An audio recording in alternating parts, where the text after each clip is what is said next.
मेरे साथ इस वक्त हैं जम्मू कश्मीर बीजेपी की वाइस प्रेसिडेंट और फॉर्मर मिनिस्टर प्रिया सेठी। न्यूज़ 18 से बात करने के लिए आपका बहुत बहुत शुक्रिया। बहुत बहुत धन्यवाद। जो रिजर्वेशन बिल है, एक हिस्टोरिकल डे हम मान सकते हैं आज, और इसको आज पेश किया गया और कल 4 बजे इस पर वोटिंग होनी है। As a lady, as a women, और आप बहुत टाइम से सियासत में हैं, किस तरह से इसको लेते हो? देखिए, हमारे लिए बड़ी गर्व की बात है कि नारी शक्ति वंदना अधिनियम अमेंडमेंट्स के साथ जो है टेबल हुआ है माननीय हमारे जो होम मिनिस्टर अमित शाह जी द्वारा, और इसमें वोटिंग जो है कल होगी। एक बहुत बड़ा इनिशिएटिव माननीय प्रधानमंत्री जी की तरफ से लिया गया।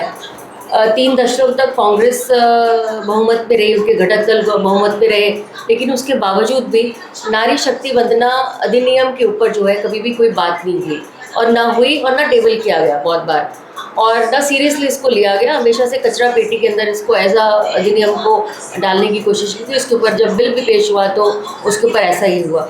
मुझे लगता है कि हमें बड़ा गर्व है अपने माननीय प्रधानमंत्री श्री नरेंद्र भाई मोदी जी का।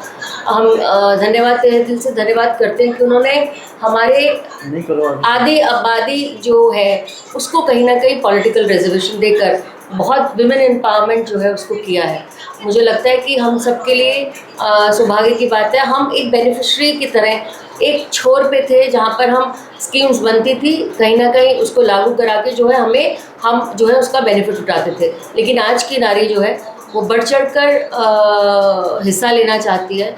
वो एक बेनिफिशरी से लेकर एक इंडिया लेड डेवलपमेंट जो है उसके अंदर अपना योगदान देना चाहती है। और माननीय प्रधानमंत्री जी ने जिस तरह से एक कॉल दिया है कि हमको 2047 के अंदर विकसित भारत के संकल्प के अंदर नारी शक्ति का उतना ही योगदान होगा जितना पुरुष का होगा, वर्ग का होगा। तो आज खुशी का दिन है। 33% आरक्षण के अंदर लॉ मेकर्स बनेंगे।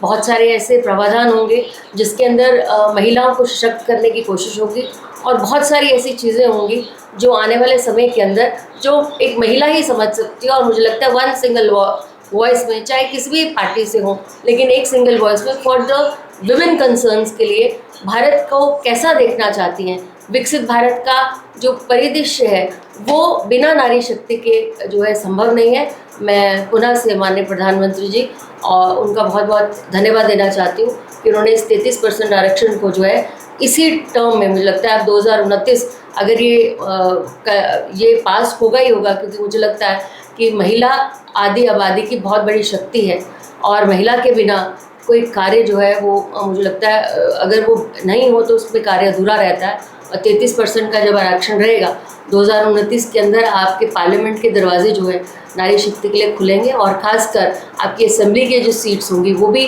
नारी शक्ति के लिए जो खुलेंगी, और they will be law maker. लेकिन कांग्रेस इस पे इसकी टाइमिंग पे सवाल उठा रही है। वो कह रही है कि जो बहुत सारी जगहों पे स्टेट्स में इलेक्शन है, इसीलिए इसको जल्द से जल्दी पेश किया गया है।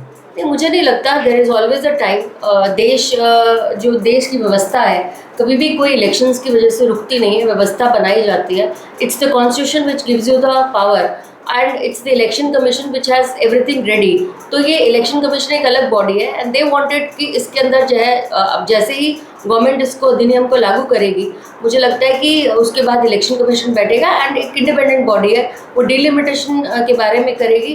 कांग्रेस का वर्डिक्ट हमेशा से ऐसे रहा है। 3 दशकों तक तो उन्होंने हाथ नहीं लगाया इस बिल को।